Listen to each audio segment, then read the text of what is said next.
凌晨2点，他在床上翻来覆去，睡不着。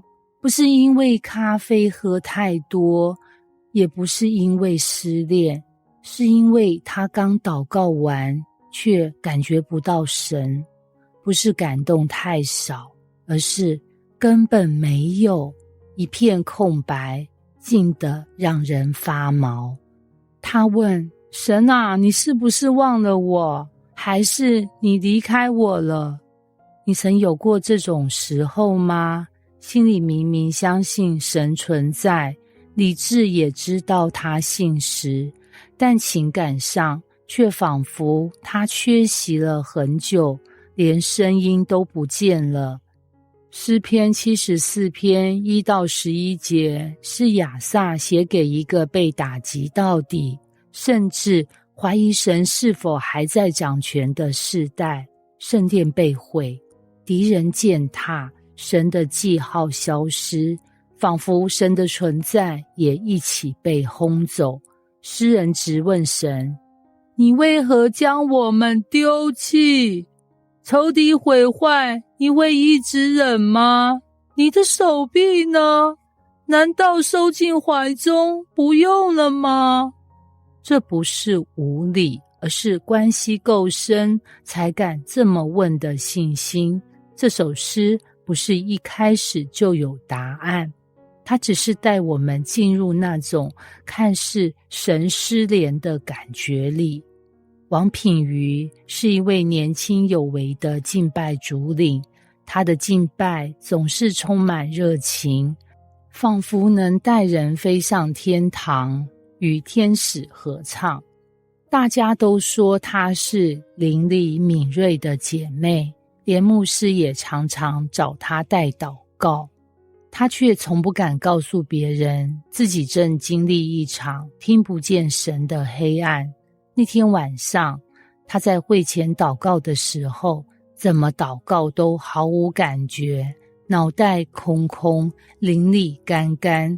她勉强站上台，硬着头皮唱完，心里却想逃跑。这样的状态持续了3个月，她开始怀疑是否是自己不够圣洁，还是生活中有什么罪没有处理。她拼命参加聚会，禁食祷告，服事加倍，甚至半夜3点起床敬拜，但神的声音仍是静悄悄。有一天，她终于受不了，跑去跟她最信任的辅导说，我是不是已经不配服事了？神是不是不理我了？辅导看着她，没有马上说话，反而拿出手机播放一段录音，是某次祷告会他领敬拜的那场。你听听，这是谁在唱？他听了几秒，然后眼眶泛红。是我。对，辅导说，这是你那天说你最没感觉的一次，但你知道吗？那天有3个人当场决定要重新委身跟随神，其中一个还是牧师的女儿。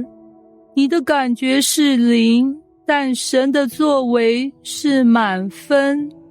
那一刻他才明白，原来神不是不在，而是没有照他的感觉出现。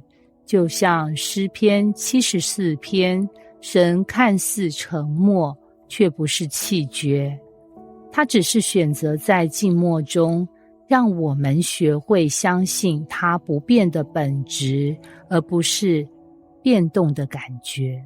几周后，他再度站上台，敬拜依旧，情感依旧没那么热血，但他的眼神有了不同的光。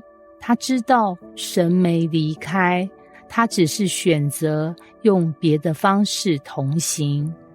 我们的信仰并不是建立在感觉上，而是在神不改变的性格上。诗篇74篇不是一首有完美结局的诗，但它是一首真实的哀叹。这就是信仰，即使没看到答案，依然敢在神面前说出内心的疑问与痛苦。有时神会让我们经历感觉神缺席的日子，不是因为他真的走了，而是他要我们更深的认识，他不是凭感觉的神，而是永远信实的神。他不只是白天阳光中的神，也是深夜黑暗里的同在。即使我们不见光，他仍在夜里守护；即使我们不见声，他仍在默默做工。他不是缺席，只是用沉默让我们更靠近他的心。